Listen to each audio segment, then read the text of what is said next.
Streaming. Oh, I lost my picture.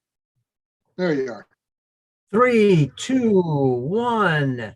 Hey, good morning, good afternoon, or good evening, wherever you're at in the U.S. or around the world. Welcome to Baseball Outside the Box. I'm your host, Pete Caliendo. Thanks for joining us again for another episode of Baseball Outside the Box. And you know why we call it, because we love to interview baseball's best coaching minds who love the challenge, the status quo. And we've got show number 2. Remember last week we talked about the batting tee? Well, we are back with Matt Helke. I'm not going to go through his whole background, but I told you last time, he's been coaching since 1992. He's a performance optimization and mental game coach. He's the founder of 360 Peak Performance, certified biomechanics specialist. And we had a great talk, which, by the way, brought out a lot of emails. This is a show that really brought out a ton of emails, a ton of comments, because, you know, we definitely bucked the system here a little bit, that saying that, hey, the batting tee is slowing you down any progress. It's not really helping you that much. And man, did we get so much on social media and emails. So we're going to continue this great conversation. Let me welcome Matt Helke. What's up, Matt? Hey, glad to be here again. Yeah, I bet you had some fun on social media getting some emails, huh?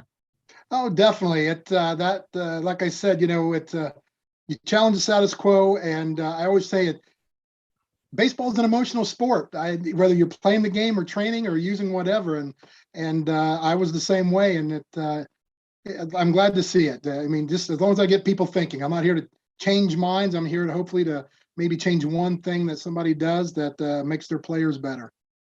Well, folks, I don't want to throw a curveball in here, but in the future, I had a talk today with 3 really good coaches, Matt, and this got nothing to do with the show, but I want to mention to our audience in the future, we are going to be talking about long toss, and really, does it really improve your arm? That's going to be an interesting conversation, which a lot of people have challenged the science because they can't seem to find the science behind it, but we're going to talk about that part. So that's why, again, we call it baseball outside the box. We're on challenge status quo. We may not be right all the time, folks, but we're doing our best to do all our research and bring in some of the best people who have done research on it. Hey, Matt, since last week, tell me you got some emails, maybe mention a couple emails or an email that you received on some questions, maybe some comments, because, you know, sometimes the comments are, well, I do this with a batting tee and it works. Yeah. Oh, well, you think it works, but then is it really working in the game? Or was was the tee that helped you work, or was it the batting practice that you took that might have helped them work? What have you received? Yeah, a lot of that with the tee, and again, a lot of the things that I heard were things that I did or I've seen, and so I'm very, very familiar. And a lot of it is not only just the tee work in itself, but some of the improv that you do. And a lot of it came down to, I use the batting tee, but I also throw. And then I have them I'll just give it, there are different scenarios, but I'll give one that should help with a lot of the others, especially when it comes to, say you put the tee, you're teaching someone to hit the outside pitch or an off speed. And they put the tee, whatever location they need to for that. And then they've got somebody who's soft tossing. And then if they throw the ball, they'll throw it down the middle and they hit it. But if they act like they throw it and hold it, then the batter swings at the ball on the tee, which initially off the cuff sounds like that should work. But when you really watch, and you can go on YouTube and watch them do it. I've watched the Barry Larkin drill. Then there's, I think that's one called. There's several other ones that they do. But when you watch them do it, when you throw the ball and they'll hit it, but when you don't throw it, they instantly pause and they look down. And if you look, it's not a fluid motion. So what they're doing now is when they don't see the ball coming, they look down, find the ball, and they go. So you see them stride, and then they stop briefly, and then they swing again. Well, now you have lost everything, because we all know the swinging's from the ground up. Well, now you're teaching them to swing waist up. And that's when you get batters who lunge and lean, because they're pulling everything. Your spine is what you're pulling, your center, your axis of rotation. And when you're trying to grab power and you're using your upper body, that's why you see the batters throw their hands. You see them leaning forward. You see them falling forward. You see them falling over. So no, that I understand the premise, but when you really watch what happens, you're not helping. It really is not helping that type of a situation. So hopefully that covers all the different variants that some people were talking about. Yeah, because I'm going to give you one in a minute, but before I do, I want to mention, we're tell me if I'm right. We're talking about a few things here. When we're talking about not using the batting tee, and then we're going to get into soft toss in a second. We're Mhm. talking about one for several reasons. One, you mentioned already, you've talked about it, why it really doesn't do what you think it does. Mhm. But also, you don't have a lot of time to practice, so why waste time doing something that's not? It may look good. It may have Right. it may have stations and it looks fancy and it looks fantastic. You got double T drills and you got this T. They got this guy pitching and then they're hitting off a tee. And the guy's not throwing the ball. But in essence, you really want results, and you'll get more results from live throwing. Yeah, I mean, the bottom line it comes down to is I'm all about the good. I mean, I'm not going to say not everybody's a good coach, but we figured out that players can figure it out. And the only way to figure it out is, we're so used to thinking we have to again, teach them every little minutia. You want to be a sculptor, not a painter. A painter always adds. If they don't like it, they okay, keep adding. Sculptors cut back till they find the true core, the beauty of whatever they're sculpting. So we don't want to keep adding. We give them a little bit and let them come forth and figure things out, because everybody's biomechanics, their way they move are different. A lot of similarities, but there's a lot of differences. And once we let them start figuring these out, you'll be amazed that a lot of these quote unquote flaws will either disappear, a lot of them do, and the ones that do remain are a lot less, and they're easier to work on, and you can still work on them. You can work on any mechanic flaw with live pitching, and it's better because then they make that connection instantly. Yeah, folks, if you're on Facebook, we're talking about the batting tee. We're going to talk about soft toss. You got any questions, comments? Just write them in the comments section. I'll try to pick them up here. I appreciate you joining us on Facebook. Before we get into soft toss, I want to mention this because my good friend from Bulgaria, Stefan, he sent me several emails, and he had he said when he was younger he used the batting tee and it really helped him a lot. And but I could imagine what happened if he didn't use the batting tee and he actually went to what you're talking about. We're going to talk about here in a little bit. You're going to talk about some of the examples of what to do and how to work on with hitters. Imagine if he was doing that. If he was successful off the tee, I don't know how much, but if he thought he was, imagine how much he would have been if he wasn't using the tee. And one of the examples, and I like the example, and I want to ask you this because I do have a question about this. T-ball. You could use it with T-ball, or you could use it just with tees. What happens if you have a situation where you're trying to work? He calls it the mental part. I might call it the visual part. It might be a combination of both, right? Because it's the brain. If I have somebody, who's throwing a pitch or pretending to throw a pitch like they would in a regular game, that might be a coach. And then the hitter, whoever it may be, is hitting the ball off the tee when they think the ball is going to be there. Explain why that could be wasting your time also, why maybe it doesn't work, or you have a better system that would develop a hitter much better than doing that. What do you think? Well, there's many ways I can answer this question. That's all right. You got time. Take your time. Yeah. Well, first of all, the studies show by the time the pitch, even Adair, physicist for the National League, and put out the, everything you have in your brain is halfway before, by the time the ball's halfway to the plate. Once it's past that, your chances of, you can't react. Your visual motor system is not fast enough. And by the time it's approximately 20 feet away, you lose sight of it anyhow because of what's called angular velocity. Your eyes can't keep up with it. So let me back it up. So everything we need to view and start and get our mechanics working and in timing starts with the pitcher. And as the ball's coming, we got to time the pitcher, then we got to time the ball. So if you don't have a ball in your hand, you're not tracking anything, you're not timing anything. And then you're looking down and you can see the ball on the tee and you swing. So that really isn't helping as much. Even if you do it by throwing a real pitch and then hitting the ball at the tee, well, that pitch crossing the plate is going to be different than unless you're a great pitcher, can hit the ball on the tee, but then it's not helping you either. So, and something like that, if you want to get them starting to used to it, have them stand at the plate and watch you throw without a bat. At least start getting, some things I'll talk about later. Some of the things we do in our practices is, and I'm sure some college do it too, is when our pitchers are doing, bullpen, have a batter stand up there without a bat, and they go through the things that I teach them from a timing standpoint, and they can say, yeah, I would swing, or no, I wouldn't.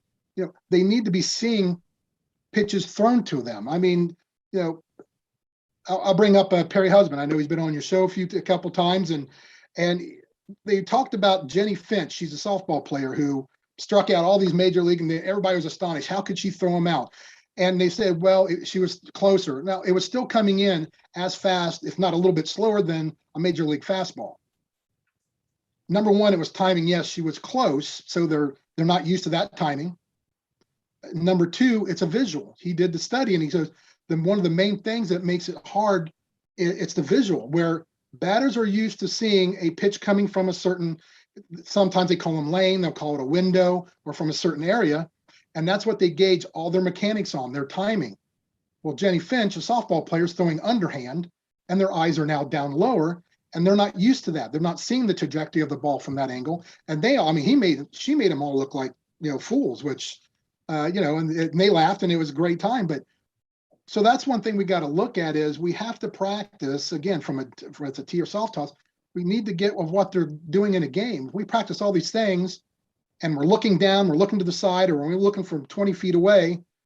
And now all of a sudden we're getting one from 46, 50, 60 feet away. We were never learned that way. We didn't learn anything that way. So now you might as well start from square one. And that's, what Perry was talking about. That's why these guys were striking out.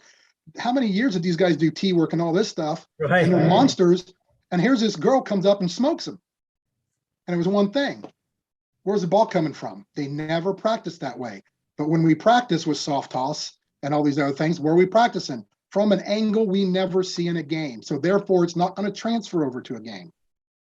Yeah, does that answer your question? Yeah, yes, it does. And what's interesting is about, if you look at it, there's a couple of major league players who throw from underneath, almost hit the ground with their hand.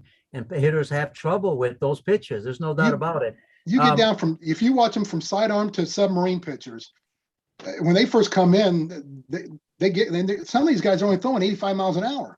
Right. But it's what they've not seen. Now, if you see it enough, you get up there. That's why you ever watch, they don't last more than a couple innings, because then they start kind of seeing it and use it, but then they don't see it for a while again and they lose it. So yeah, that's why those guys are so good at when they come in, because batters haven't seen that stuff, and the movement of the ball is different. It reminds me of El Duque. He came in through five different angles. El Duque, yeah. Stuff at the beginning. Also reminds me of, in the last, I remember here in Chicago, 2015, I was at Wrigley Field. Major League Baseball started to implement this. That's how late Major League Baseball was in a lot of training methods, because it was old-fashioned for a lot of years. We've got a lot of great coaches now making changes in the system. I remember watching hitters, and we did this 10 years ago, let's say, and I'm not saying that we were geniuses, but we did it 10 years ago. We were putting hitters when pitchers were pitching bullpens, when pitchers, were getting ready for a game. We were putting hitters up there with helmets on, not only for the hitter's benefit, for the pitcher's benefit. Oh, yeah.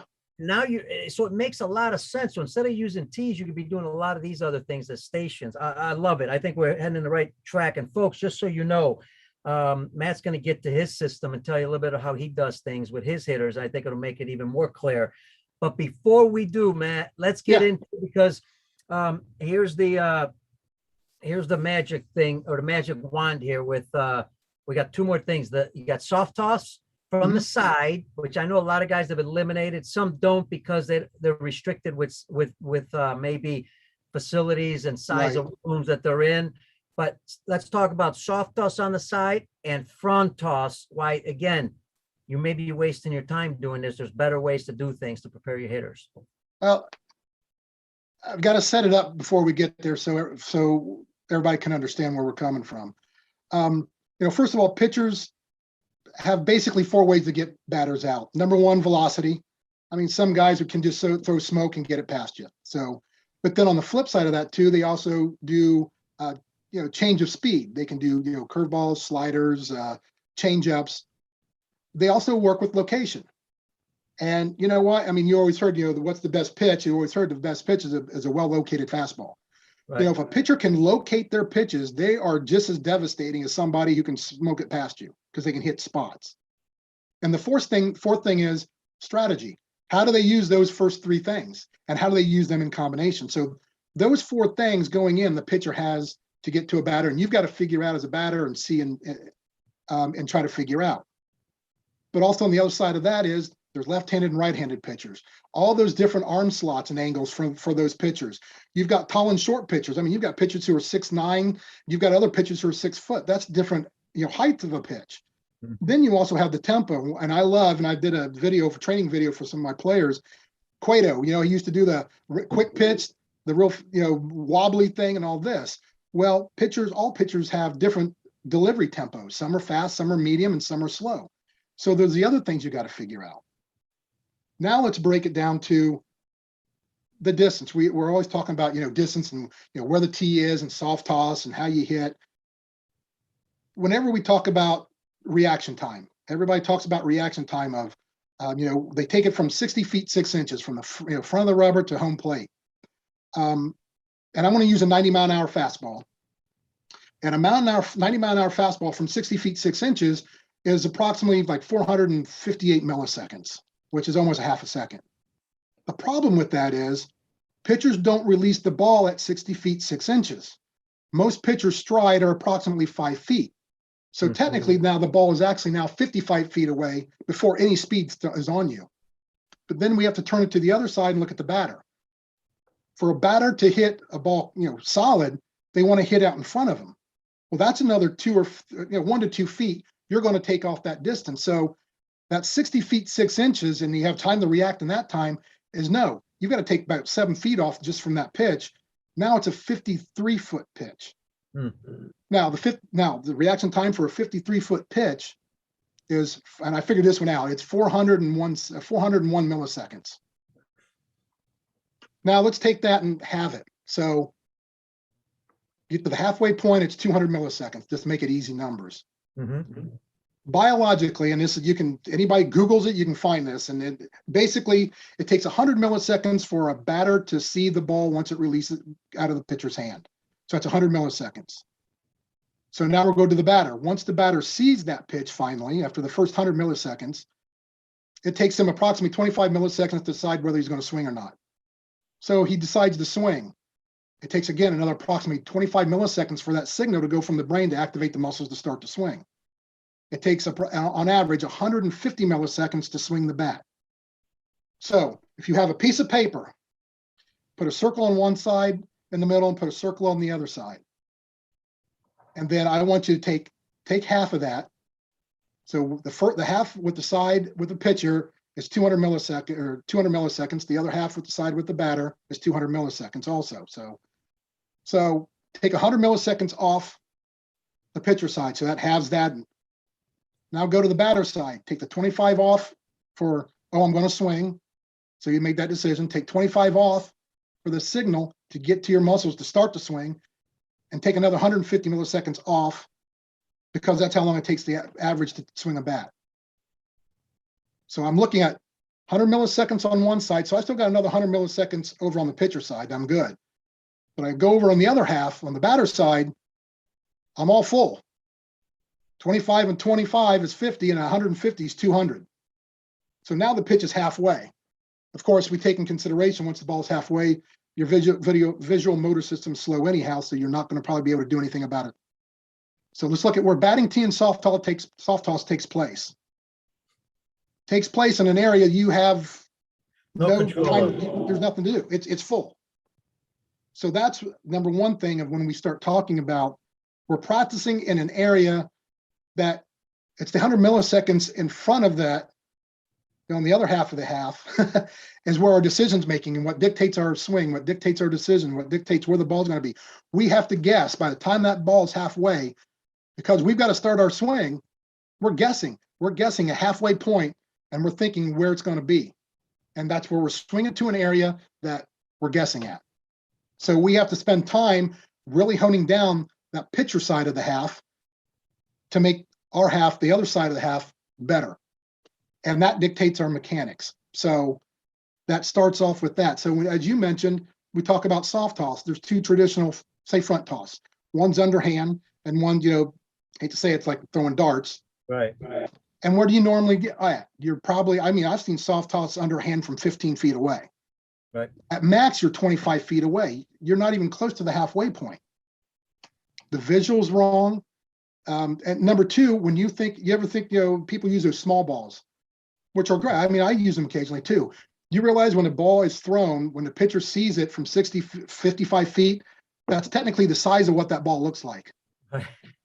Okay. So when we're soft tossing at 20 feet, 25 feet, we're basically seeing a beach ball compared to what we're seeing technically. So yeah, visually we're seeing more. So there's a lot of things, there's a lot of visual cues in how we work mechanically. If you're going to do a tightrope, unless you've got a lot of practice, you don't do it blindfold. You need the visual and the balance with it, and your vision goes with it. Same thing with pitching or hitting pitchers. The visual helps coordinate the mechanics of things. You've got to make associations. And if you associate a Jenny Fitch, softball being thrown up at you, and you practice the heck out of it, and then you get to a game, it's like you're looking at, a language you don't know because you haven't practiced it. Hopefully that answers some of your questions. Excellent. And I love it. And I think what we're saying here is we're basically trying to train for real game situations. So in your estimation, then we should be at least how many feet if we're going to do a front toss, but like depending on the age of the player, if you've got an older player that's you might have to stand up to throw, or if you have young kids, you could be on a stool, but you got to go through the motion. I would think. Absolutely. Well, and that's part of our training. What's the distance? Yeah, anything we do, anything with hitting is always, and I'll get into the training and understand that with handbrake and ball release, and they always do these things. So when I talk about live pitching, it's great if you can do it from 60 feet. My God, if you can do it from 60 feet, power to you. I can't. I was an outfielder. I was not a pitcher. If you can get at least to 45 to 50 feet, I would say 45 would be a drop dead point. I wouldn't get any closer than that. And at 45, most people can still throw pretty accurately. Sure. And I'm not lobbing him in. When you're doing this legitimately, when I'm first starting out, yes, well, again, it's part of our training, but I might, I try to stay around the strike zone. But, for the most part, I'm telling the batter, I'm trying to strike you out. When boxers spar and do things, they don't go in there with one guy, and when they start sparring, the guy doesn't just lay there and say, punch me in the face. He's trying to lay punches also and trying to make him work and get better. It's the only way, because the game is basically unpredictable. And we're trying to bring as much predictability, as we can. Navy SEALs always go into and I heard this a while back from a training that, Navy SEALs go into it. Basically situations they have no clue what the outcome's going to be. They don't know what's going to happen, but they go in knowing what they want to do. They go in with an understanding, with a plan. That's the same thing with batters. We go into that batter's box and we're at a deficit to begin with. Mm-hmm. Batters are going to be at a deficit every time because you don't know what pitch is coming. So you got to go in there with a plan. And part of that plan is practicing. My whole mantra for our team is you practice as you play. That's, especially in college, no one walks off the field. No, they're trying to do things as they play. So why do we not do that when we're hitting? You practice as you play, and that takes it to the game. If you don't do it that way, it's hard to take it to the game when you've never practiced that way. Matt, so coaches that are asking, they might be asking, okay, I've got different ages. Obviously, if they're thrown from 46 feet, that changes. Right. If the pitching distance 46 feet, it's all relative to their age. But also briefly, and then we'll get into more in details. I'm working with young kids, or kids are all different, right? Some kids are really struggle at hitting, and some are really good hitters. Right. So how do you work with those kids? Are you just slowing the ball down? Are you because you said it's going to be competitive, but they got to start somewhere to feel comfortable, get the swing going before you can just make it real tough on them, no? Right. Yeah, I guess, we can go a little bit from a training aspect. There's 3 to 4 things there's really 4 things I always train straight out of the bat. Unless some mechanic is so egregiously bad, I don't touch mechanics at first. The first thing I work on is, I'll video and see, what their swing looks like. But as I work with them, the first thing we have to do is get them their timing down. Mhm. So even like the 10-year-olds I work with, the first thing I work with is handbrake and ball release, which I mentioned before. Mhm. The first thing is the time the pitcher takes the ball out of his glove to the point he's releasing it, it never changes. It's good. That's the one thing. They can do all other antics before that, like Cueto does. But if you watch, that's the same exact timing they're going to have. So to start with the timing, I teach them handbrake and ball release. So I tell them, when I take my hand out of my glove, I go, you load.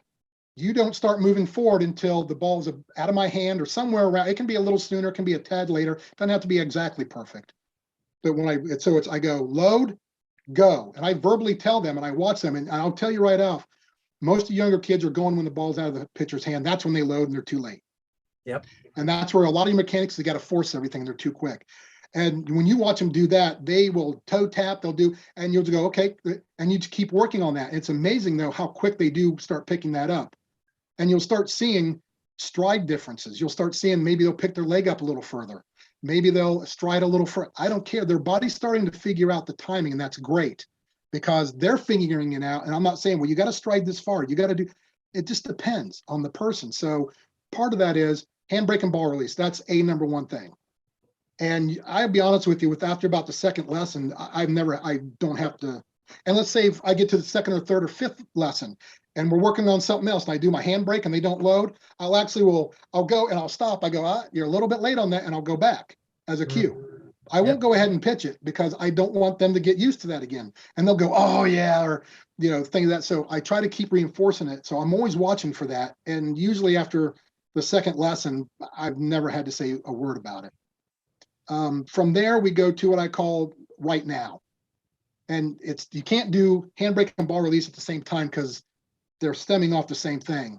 Right now is getting their timing of understanding and getting spatial awareness. That's how you're going to gauge how fast the ball's coming, where it's going to be located, things of this nature. And we got to get those by the time the ball's halfway to home plate. So how do we do that? We got to get it ahead of time. So we start saying, I tell them, when I bring the ball out of my glove, you start saying right. You don't say now until right before you hit the ball. Because technically your eyes have to get to that spot before your bat does.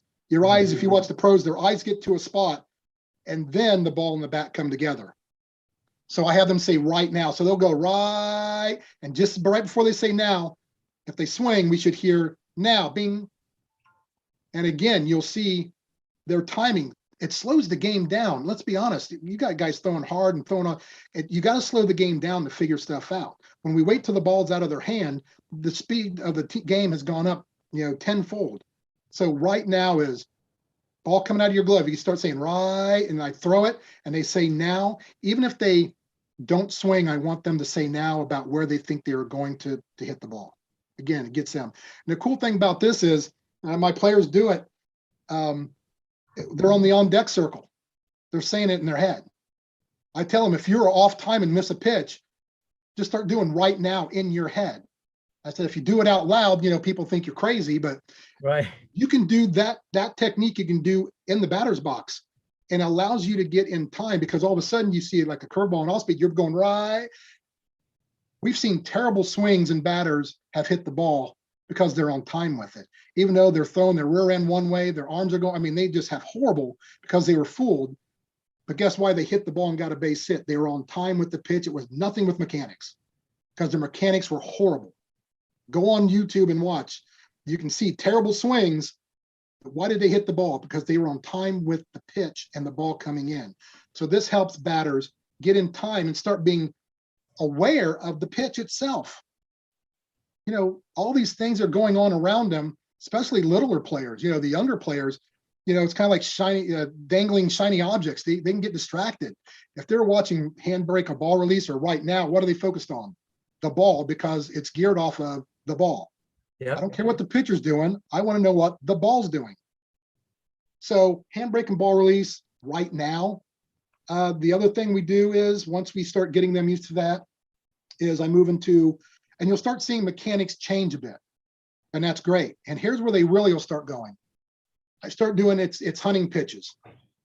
And I did a video on this, and I did a pro game, and I don't. It happened like 7 or 8 times in a Pittsburgh and Cincinnati game, and I was great because I recorded them. And the thing is, a lot of it's not that they had bad mechanics; they swung at the wrong pitch.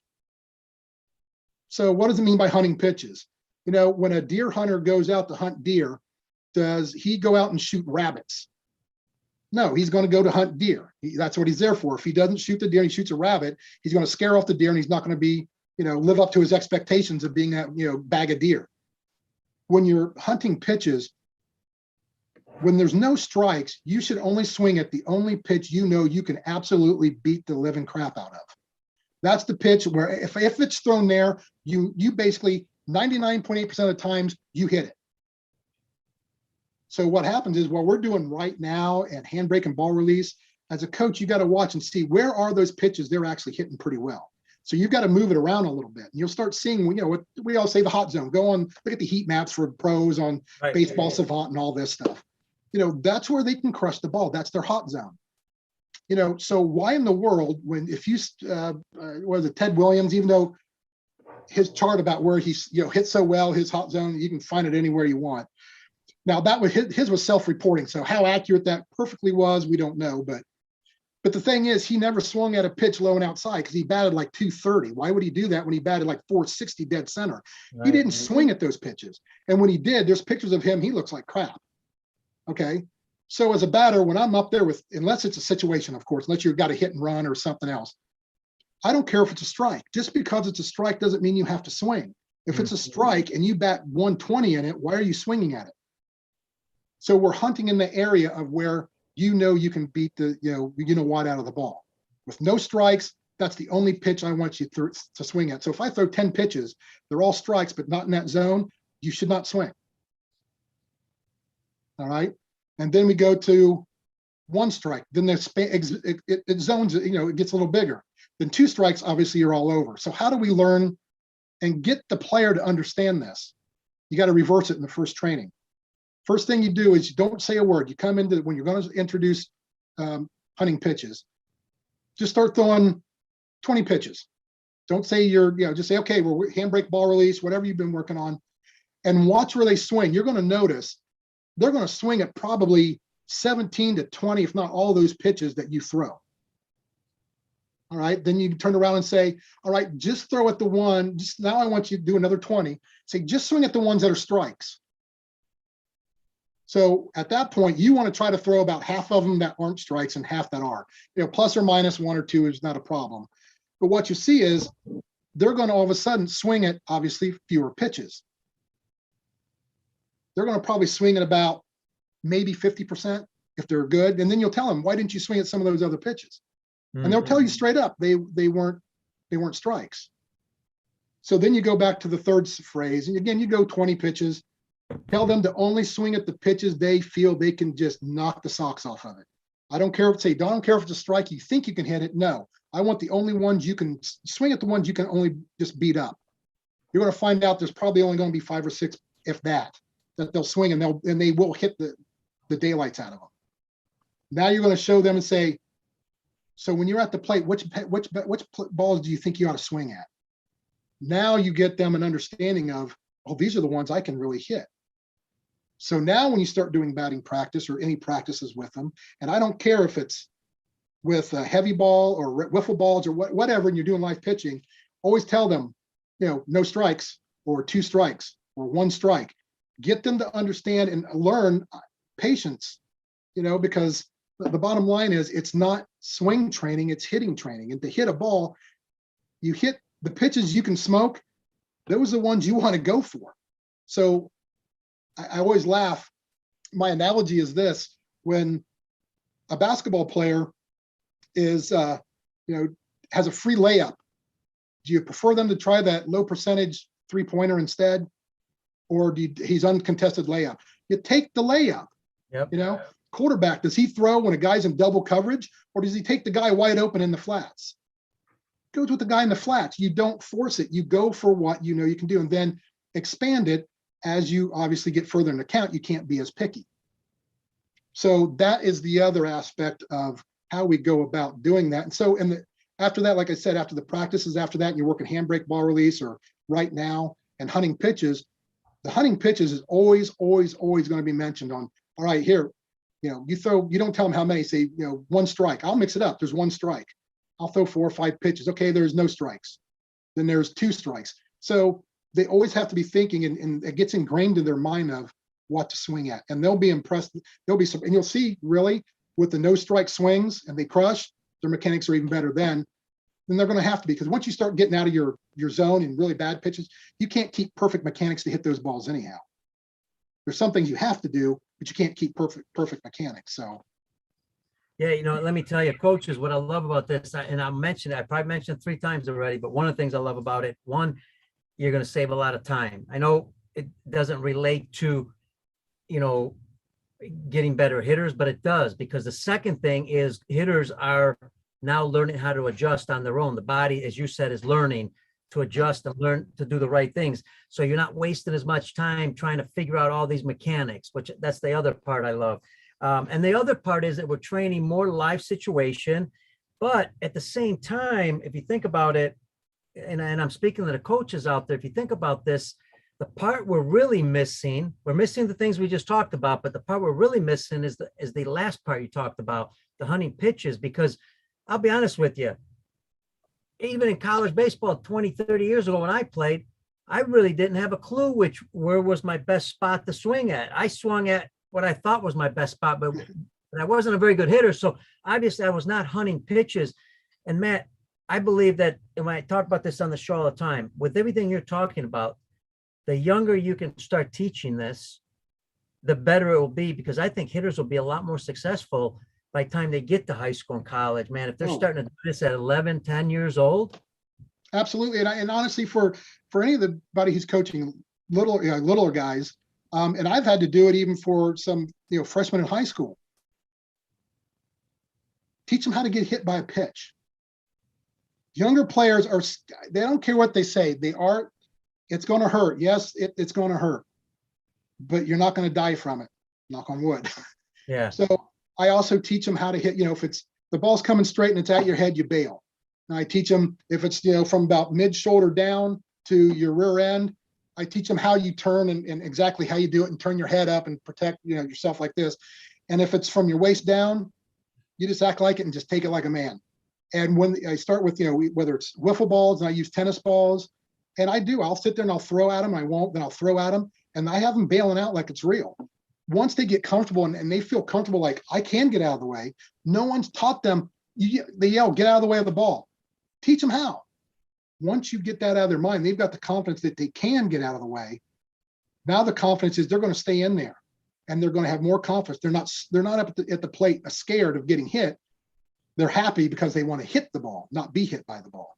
Right, and you're doing it in a safer manner. Yes. That's why you're teaching that technique, because now it's even safer for the players, because no doubt they're going to end up getting hit. So if you're going to end up getting hit, do it in a safe way. So absolutely. When your chest isn't exposed or your face, and it makes total sense, because that translates, like you said, into the hitting part, because you become more confident in staying in there. And I think that's relative to a lot of young kids. Yeah. That once they get hit by the ball, they're scared. Now they don't want to play the game anymore. Oh, absolutely. I mean, I've had several, I have a couple and say he's afraid, he's been hit. So we took care of that. We worked with him, and he was never taught how to get out of the way. I mean, hate to say it, I always tell my players, I go, look, when you see a curveball, I teach them what to look for, things of a curveball. I said, if I see, no offense to the opposite sex when I make this, but if I see you jump out of the way of a curveball and scared like a little girl, I go, don't come back into my dugout. I go, if it's going to hit you, then turn and get hit like we were taught, or tee off on it because it's coming down. Again, I teach them how to do that. But the point is, unless it's coming directly at your head or your lower top of your back, you don't need to jump out of the way. You just unfortunately got to take it. But learn how to do it. And most people don't. Hey, speaking about that one comment, people have your email now, so I'm sure you're going to get some emails. Have fun responding to that one. Hey, Matt, the other part is what I'm thinking about is, as we talk about, this is all real game situations. That's what we're basically trying to teach them. the more real game stuff you're producing, like you said, you're setting up as a real game, the more successful players are going to be. And I mean, this is relative to any skill you're really working on. And again, in my brain, I keep thinking, man, massive amount of time saved when we talk about practice organization. Well, I sent you a video of one of the players just to prove my point. We have I have a video of one of our players like a week before preseason, just for the listeners and viewers who haven't seen it. And when you video, and you could attest, if you saw his swing, and 1 week before our first game in preseason, he had some issues and flaws in his swing, to be nice about it. And I laugh because 15 years ago, I would have had him off to the side. We'd be working on tee and soft toss and all this stuff. And the only thing I taught him, and really all I teach my players now, and then I do take them further once they get all this down, is I only teach them handbrake ball release. I teach them right now, hunting pitches, and something I call stick to pin. It's how you go, once you stride forward, then a lot of younger players especially keep riding forward once your front foot plants. And that's when your rotation, you go from linear to rotational. And again, I call it stick to pin because you're sticking the pin and you're rotating. I taught him that, and within 3 weeks, if you saw his video, and I'll be honest with you, that was a game-tying double he hit, or he hit a single but scored 2 runs, and it was a solid hard line drive. It's in the same pitch location, but in a game, and it's night and day the swing. Now, he still has some mechanical flaws that we can work on still with live pitching, but he put the effort in. I mean, I tell my players, if you don't want to do this, you have somebody else you're being trained with, I'm not going to force you to do it. Just let me know, and I won't keep telling you this. But if you do, and it's funny because even in the video, because this game was being broadcast live over like Facebook Live, you can hear our players all through the game yelling, "Come on, hunt the pitch," or you hear handbrake, get on handbrake. They're coaching each other. I didn't have to say anything. That's where I know, again, if they learn that on them and figure stuff out, that makes my job so much easier. My job as a coach is not to make myself obsolete. I'm now there more for tune-up later on. A game is not the place to practice. How are they going to self-correct? As we mentioned in the last video, I want players to self-correct. They do that in the game. Makes my job as a coach easier. In fact, now I can coach more advanced techniques versus always working on these basic trivial things. And, if I have a more advanced player who's not above, I can show him some more advanced techniques, how to read the pitcher, read the pitch, tells, how to really hit the outside pitch, how to hit a curveball. And, hitting the curveball on an off-speed pitch is not what people think when you watch enough videos of 30 years. And you're reading my mind, because I was going to ask you about the curveball. Talk about that. Well, to view the curveball, especially if you're in high school, in fact, college and younger, I've got a video of, I think it's I've got Bauer when he was with the Reds, and it shows him throwing fastball, slider, changeup, and curveball. And I've got them all synced up because he was doing it in warm up, and I put a line across, and you can see, I think it's Perry Husband talks about the tunnel. I call them lanes, and I always talked about, okay, when a pitch comes out, so a fastball, when it comes out, it's coming out straight and down. All right, now if it's a tube seam or whatever, it's going to break after you can see it anyhow, so you can't do anything. You're just trying to read what's potentially the speed. A curveball, some of them are really good, but most of them, when they throw it, it loops out of their hand. So once you see it looped, if you're paying attention on handbrake and ball release, you're going to see a difference in that loop. Some pitchers tilt more. Again, there's a lot of different tells, but just right out, if you're watching handbrake and ball release or doing right now, you're watching that ball out of that pitcher's hand. Of course, now you really don't see it until 10 feet till it's out, but you'll noticeably see a loop. I did one with Strasburger. I mean, we know when he was in his heyday and throwing smoke and and everything, you could see his changeup at full speed. I had players go, and I did it. What's his pitch? I got him. They could tell when he's throwing a curveball or a fastball. Changeups, you can see a body soften. But again, it's not like you're going to see it once I show you. You're not going to get it right away. It is something that's learned, and most pitchers have little different tells.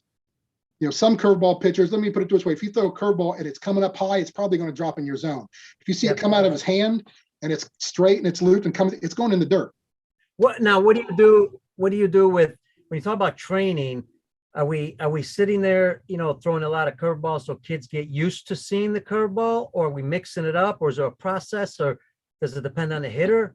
If yeah, when I first start working with them, I mean, I'm mainly, my natural throw is a slider. I mean, it's hard for me to throw a fastball. I throw a slider. Yeah. So I always laugh when I tell these guys, if you can hit my pitch, it's a slider, and I can throw a pretty good curveball.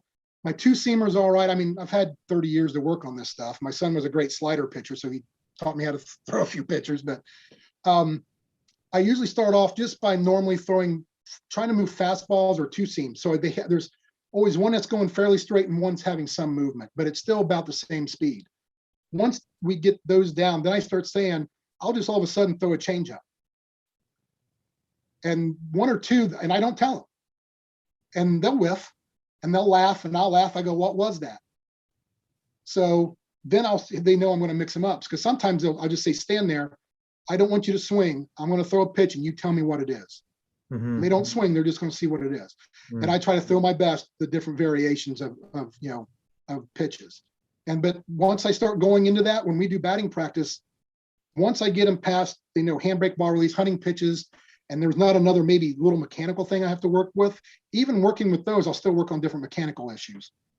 But I've got to get them start reading the pitch and understanding and getting, because if I'm doing right now for timing, there's other things they got to watch, to be able to try to hit. So I mix. It's kind of like the make it stick. It's funny, I did it before I read the book, is I don't tell them that it's coming. I throw them and see if they adjust to it. And if they don't, they'll laugh, I'll laugh, or whatever, and they'll say, what was that? And they'll tell me exactly. In fact, some of them are really good at telling what pitch it is. And that's great. I said, now you know that from me, but what tells them? And I try sometimes to do a tell just to see if they pick up on it. And I go, well, how'd you know it was a changeup? Sometimes they'll say, I saw you do this, or that. Now they're reading the pitcher to get tells ahead of time. Again, there's a lot of different things we can go into, but to bust it down simply, once I start probably about the fourth or fifth lesson, and I'm throwing practice to them, lack of a better put it, I am throwing more than just fastballs. I'm throwing other pitches. I'm throwing them in the dirt. I would say most of the time I'm throwing them in the dirt on purpose or off, but I am still mixing up pitches. The ones I try to get 3 pitches down.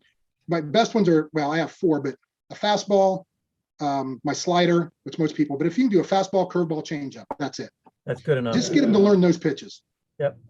Yeah, by the way, you're going to be putting some videos on your website, thebaseballobserver.com.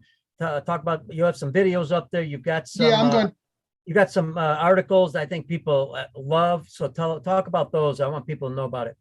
Yeah, on the front page, I've got the landing page of it. I've got our first podcast, and I put next to it the download the batting tee report that they can. And when this gets done, I'll put the link up there also for this, whether audio or video, I don't know which one I put up. I'm finishing up a video that will help complement these 2 episodes we've done. That'll give you more of a visual of, why not soft toss or batting tee. And I did get permission from the parents and the player who I was talking about, who made the fantastic strides. His video will be on there and you'll see the difference. And again, we never did any mechanical work with him whatsoever. It was only timing work that we worked with him. And it was amazing. I actually sent the video to my coaches and they said, yeah, we knew he just did great. And I had other players did the same thing that really did well. Again, when I've got my players yelling it from the dugout at each other while they're at the plate or whatever, I feel good because they know it works. And that's the main thing. And it does work. And folks, I encourage you, go to thebaseballobserver.com. Check out the website. Don't be afraid. If you got any questions, you could email me at caliendo19@gmail.com, or you can get a hold of Matt on the website.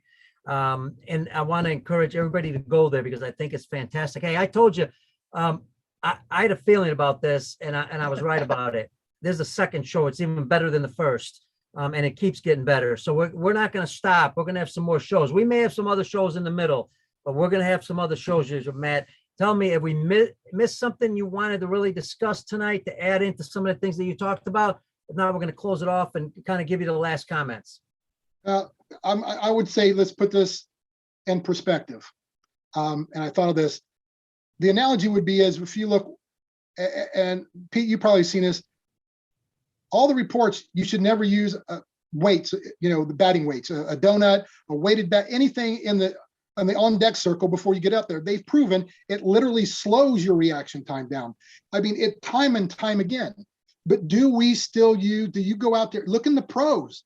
They've got the little bit. I mean, I've got a picture of like 4 different implements that weight a bat down that they should not be using, because everything in the world, there's nothing that says it's good for you. Let me put it that way. Wow. All right. But we still use it. Okay. Even the pros. Hey, there's another show. Well, yeah. Well, I'm using that as an analogy as batting tee. No matter what is put out there, and we can show, and learning science, what makes logical sense from the average Joe. When I was the average Joe, until I really got stupidly crazy into, I like research, so that helped. But then I realized I was the status quo. Mm-hmm. I was going along because it's always been done. We've all been there. And I've broken that. And, I'm breaking that for my players of the weighted bat, or doing all that stuff before you get to the plate. So it's the same analogy. And is the world going to stop using batting tees? No, they're not. Right. I say, should you use soft toss or batting tee? I tell you when you can. If you're coming up before practice and you just want to warm up and get loose, it's like stretching. Go ahead, if you got a bag, take some swings off. Have somebody do some soft toss, just to loosen up. But when it gets to training and you're really hard working on it, put them away then. So you can, that's the best thing I say. If you've got a batting tee, great, use it for warm up. But once you're done, don't even try to work on any mechanics. If you're just swinging just to swing to loosen up. That's fine. After that, be done with it. That's just what I've done, and we've had great success with it. That makes a ton of sense, and that's what's great about it too, is you've had the success to show it. And I was even thinking, I know we continue to do things that science shows us that is incorrect. An example, another one is diving at first base. We still see it in the big leagues, yet there's so much science that they've shown that it slows you down. Otherwise, sprinters in the Olympics would be diving at the line if that was the case, right? I know getting road rash. Great, but if you're going to win a gold, why not dive? Matt, awesome. Again, fantastic show. Love it. I think the people are going to love it. Don't forget, we're going to have all of Matt's information on our show notes as we did on the last show. So if you got any questions, get a hold of them, get a hold of myself. I'll always forward Matt also questions if we have any. Matt, thank you, buddy. It's been fantastic. Yep. Been a pleasure. It's something I obviously deeply, passionately love, and I'm glad you do this podcast with everybody else, just to help get people thinking. That's the main thing. Absolutely. And I love the passion. That's the most important thing. You can tell you love what you're doing. Keep it up. And folks, Matt Helke, I'm Pete Caliendo. Don't forget, go to baseballoutsidethebox.com for the audio. Go to YouTube, Peter Caliendo, Facebook, Peter Caliendo. And thank you, ESPN Honolulu, for hosting our podcast on your website. And folks, don't forget, Caliendo Sports taking a team to Dominican Republic. It'll be December 26th to January 2nd. 15, 14-year-olds. If you're interested, we're still looking for a few more players. One of the best experiences you can have internationally. And we're going to train, compete with Dominican players, and then obviously enjoy the culture there. It is an outstanding trip. Email me, caliendo19@gmail.com. Folks, stay healthy. Thank you to Matt again. Stay healthy, stay safe. God bless you. And we'll see you on the next show, everybody. Adios.